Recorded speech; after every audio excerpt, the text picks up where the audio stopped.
Detik-detik pendaki hilang ditemukan, TWA Kawah Ijen masih ditutup 8 hari. Taman Wisata Alam, TWA, Kawah Ijen tetap ditutup selama 8 hari, yakni pada 19 hingga 26 Februari 2026.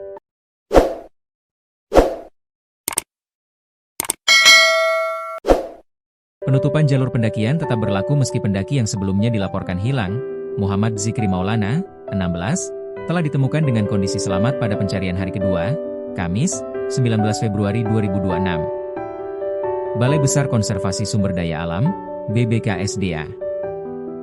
Jawa Timur menerbitkan pengumuman penutupan sementara kunjungan TWA Kawah Ijen secara resmi melalui surat pengumuman bernomor PG 422K2 Bitek KSA 0401B2 2026. Dalam surat yang ditandatangani Kepala BBKSDA Jatim Nur Patria Kurniawan itu disebutkan alasan penutupan TWA Kawah Ijen untuk mendukung proses pencarian pendaki yang hilang.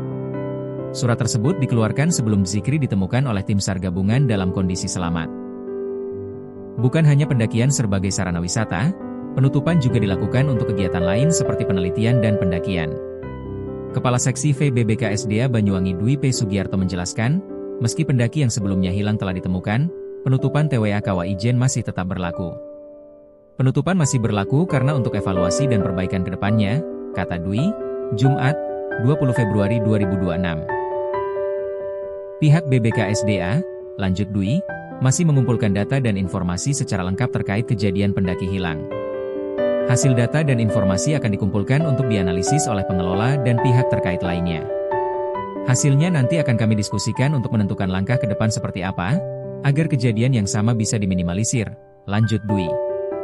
Sebelumnya, Zikri Maulana, 16. Pendaki Gunung Ijen yang sebelumnya dilaporkan hilang, berhasil ditemukan oleh tim SAR gabungan pada pencarian hari kedua, Kamis, 19 Februari 2026. Zikri ditemukan dalam keadaan selamat.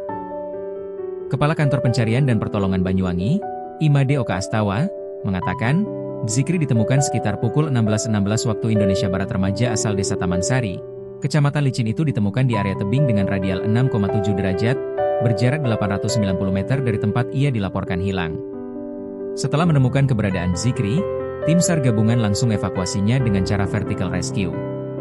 Ia berhasil dibawa turun dari area tebing itu sekitar pukul 17.50 waktu Indonesia Barat. Korban berhasil dibawa turun menuju pos Paltuding dengan kondisi selamat, tapi lemas, katanya. Dari pos Paltuding, Zikri dibawa ke Puskesmas Licin menaiki ambulans yang telah dipersiapkan. Di Puskesmas, Zikri menerima perawatan medis. Pencarian hari kedua itu melibatkan 41 personil gabungan. Mereka terdiri dari tim rescue kantor SAR, BPBD, Polsek, Koramil, KSDA Gunung Ijen, SAR Independen, dan warta setempat.